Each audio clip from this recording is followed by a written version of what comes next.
Saul, his 3 sons, his armor-bearer, and all of his men died together that same day. The next day, when the Philistines came to strip the dead, they found Saul and his 3 sons fallen on Mount Gilboa.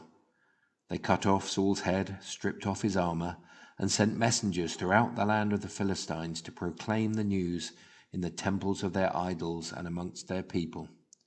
They put his armor in the temple of the Ashtoreths, and they hung his body on the wall of Beit She'an.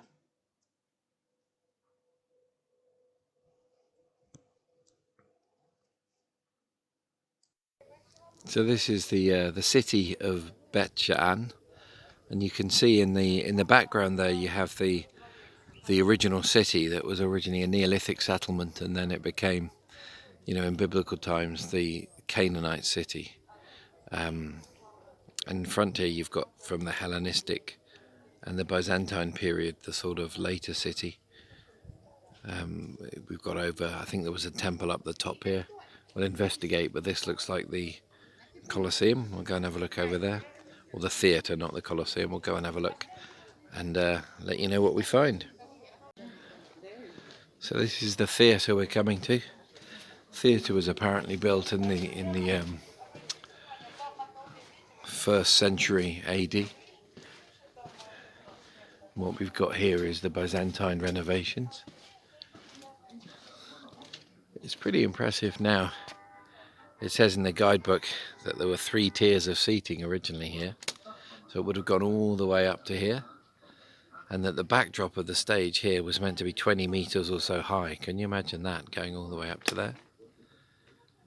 And here we have a very modern Mrs. Siang. Smile for the camera. Hello.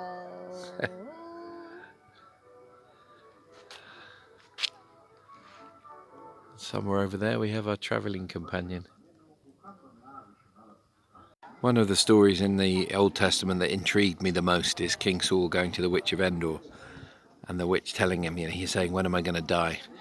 He was obviously worried about, David, and when David was going to usurp him, and Saul goes to the witch of Endor and she says, you're going to die today.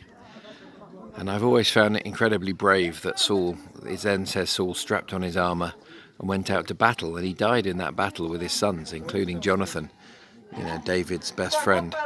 And I just find it incredible. And this just one of the amazing stories in the Bible that interested me. And to be here and to see this hillock, the site of the city where his body was displayed after the battle, is really quite amazing. We're walking down to the Western Bathhouse now. So this apparently is about a 2-acre Byzantine bathing house. It had warm baths and tepid baths, and they had the old Roman system of a hypercaust, which is like a heating system. I guess that was for heating the water.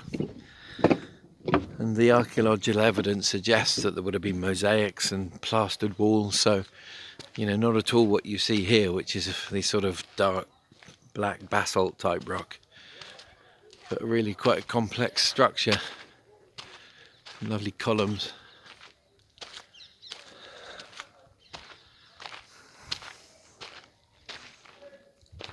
So apparently the bathhouse here was built in the 4th century of the Common Era, so after Christ, and you can see, I don't know if the camera will pick it up, but you can see some of the mosaics here laid out. That was in use for about 200 years, renovated time after time, and there are inscriptions you can find here in Greek.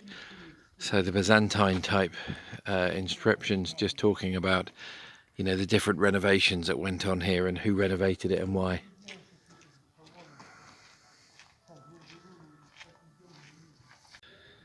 So this is the equivalent of not the equivalent, this is the underfloor heating system.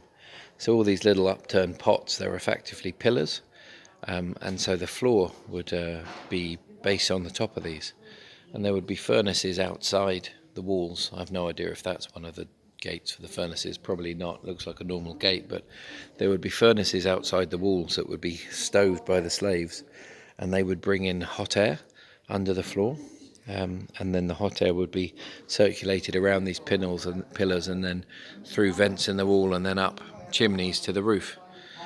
So apparently they could get this to be like dry, like a sort of Finnish sauna, or steamy like a Turkish bath, whichever you desired.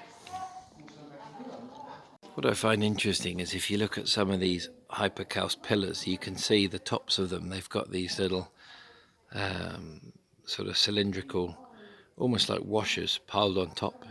And this is the modern or the ancient equivalent of shimming, I would guess, or grouting, where you use these different sized elements to take up the variations.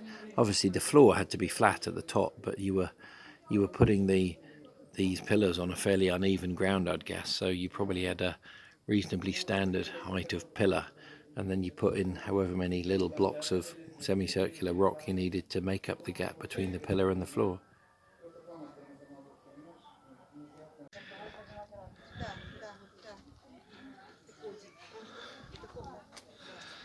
So this was the Palladius. This is a 150 odd meters long colonnaded street, originally built during the Roman times and again then renovated during the Byzantine times. It's amazing when you're going around all of these places in Israel how much or how frequently different civilizations have just built on the ruins of the last, or in some cases not even built on the ruins, just renovated it. The hill that Saul and his army couldn't conquer.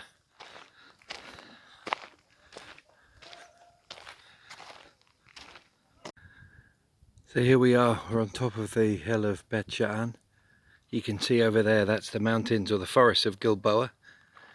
Here you've got this dead tree that in my mind's kind of come to symbolise King Saul and all of the sort of wasted promise and ultimate death that he came to experience, And over here, it's beautiful, absolutely fantastic. This is the ruined fort. As I said earlier, this has been dated from a Neolithic period, but certainly by the time that the Hebrews invaded Canaan and established themselves, this was one of the cities that never fell to King Saul, as I said. It's really remarkable to be here in this country looking at these sorts of things, especially when you consider the idea of ownership. All these different civilizations have come and gone and taken ownership of different patches of land. Who's right? How far back do you have to go before you establish it? The honest truth is I have absolutely no idea.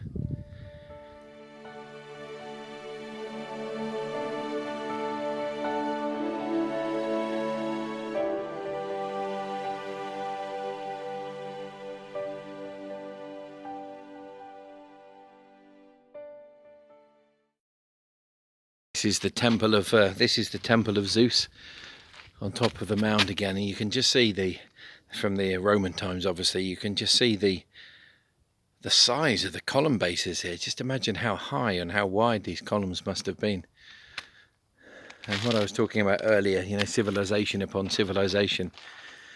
So when I was reading the guidebook that came here, this particular hill, where we're standing now, it was occupied from the Stone Ages, the Bronze, Iron Age, all the way up through. The Romans came, the Romans went. The Byzantines came, the Byzantines went. And even apparently they found some pottery and some evidence of occupation during, the late medieval period as well. So whether that counts as Byzantine, I don't know. But it's an amazing thing to reflect. Anyway, and on top of all of that, it's just an absolutely spectacular view. So where are we? It's about 4 o'clock, so pretty much over there is going to be due west. Excuse me, yeah, west over there. And so we've got south down here. And so over here, this is Jordan we're looking over at. I don't know exactly where the border is, but I know that when we arrived here, you could have gone to the Jordan border crossing. So those are the hills of Jordan.